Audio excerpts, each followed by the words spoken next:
The only thing I would like to add here, the moderator probably should moderate this so we have equal time.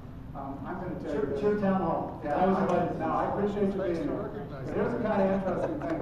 If Mr. Boccieri can stand here and think the cap and trade isn't sending jobs overseas, if he can stand here and say that this health care bill that he passed is not sending jobs overseas, I'm going to take him around to some business owners that will tell him that. And one last thing, I'm a business owner, and Mr. Boccieri, I don't need a partnership with the government. I just need a government to leave me alone. Well, you made a lot of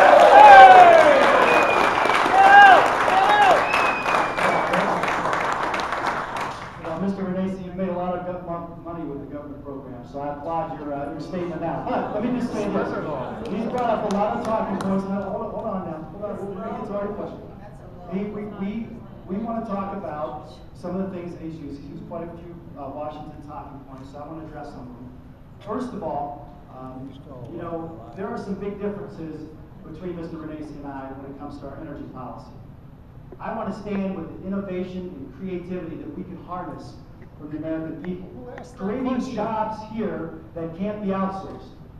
Now, I want to say, we're talking about energy. You're supposed to be responding to questions. Who asked that question? Yeah, Mr. Renacci. Who asked that question? I don't care what he responded to. Who asked that question? The first question really wasn't answered. Let's just move to the next question. Let's let the people ask questions. That's what this is all Move to about. the next question. You were first talking about how much of a deficit we had at the time that, I'm sorry, he was mentioning how much of a deficit we had at the time that the Bush presidency was over and Obama took over, President Obama took over. What is the deficit now? It's $11 trillion. And what was it that you said when Bush left office? It was a projected $5.6 trillion. What was it? What was it? That's not the word we Yeah, you didn't, but you did say something. You just now said something. You said No. 1.3. Ronald Reagan left office. No, and Bush. We're talking about. Will you please answer my question?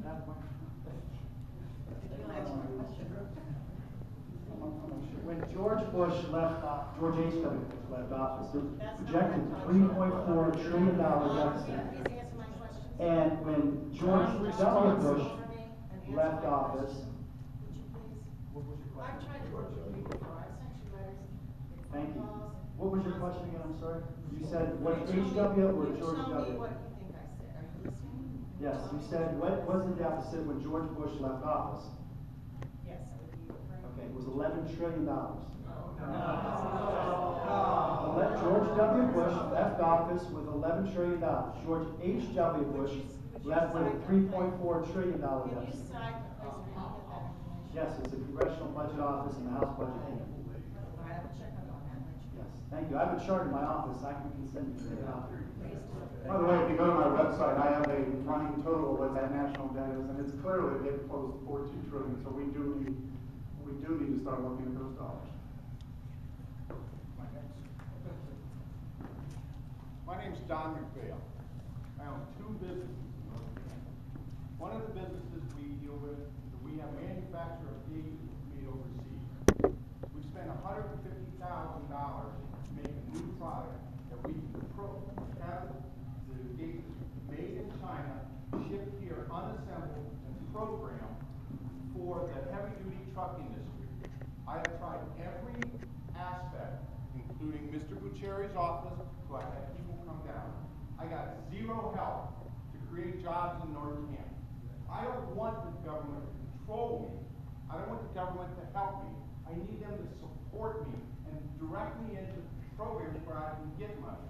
I can't get money because the Obama administration has hurt my business to 45% losses. I don't have profit. I'm not making profit. So when they tell me to go to the bank tells me to go pound salt. They have cut my global financing half and horse shit. If I hear the word global, that's a liberal word for fraud. Okay? I do have a question. Just hold on. Just a little minute. We want to program gauges here in North Canton to create jobs. The people who are in charge of these different programs, they don't know where to go. Mr. Boccieri, number one, I was raised on welfare. I got off of it because I worked. I went to school because I worked. Wasn't enabled by government. I got off of it because there were jobs created by hardworking individuals who were not controlled by government. I got off of welfare because my family didn't want to live that enabling life. You want to help people? Cut it. I was unemployed. You know how I got out of unemployment? I went out off my ass and got a job. I didn't want the government to continue to help me. Enabling only suppresses. Enabling is like slavery. You hold people down. We have to stop holding people down. You have to make them go out and work. My question to you and Jim is, sooner or later, our small businesses will be grasping for air and places to get money to help. We don't want to be enabled by us. We'd be like the people who buy homes and can't afford them. Sooner or later, our small businesses will be in that same situation, and we will have to get money. So my question to you is, where, with all of your spending, will you give small businesses that bailout and stop feeding the union teachers and taking $26 billion to the teachers and the government unions, and in 2013 you'll be taking $60 away from welfare people. So you guys tell me where you're going to get money to support small business bailouts. I'm sorry to catch your name again, sir? Don McVale, Don McVale, 136 48th Street. Very good, thank you, sir. Well, Mr. McVale is a living example of where our country would be had we not had these programs in place. I mean, you wouldn't be the successful businessman that you are today if you didn't have a safety net to catch you for welfare. He would not be a successful businessman today if he didn't have a... You call cheese safety net? The point of it is we didn't want to be on welfare. But you government people keep asking us to be on welfare. You enable us. Well, unemployment insurance, I mean, he wouldn't be a successful businessman today if he didn't have the opportunity to have that safety net catch him with unemployment insurance. So, you know, these programs that are meant to help real families like yours, so that you can someday own a trucking company, so that you can someday, you know, fight hard to make sure that you have an opportunity to succeed in this country. I mean, could you imagine where our country would be had we not had these programs in place, so secure, where our nation would be? I mean, there are fundamental differences. There are fundamental differences between my opponent and I on some of these big crucial issues. Wait a minute, I got to step in because he continues to say that. I believe in the safety net, all right? But I also believe in a safety net. I don't believe in spending and continuing to spend and driving jobs out by these bills that you're passing and these dollars that you're spending. So let's not say we disagree. I am a firm believer in the safety net.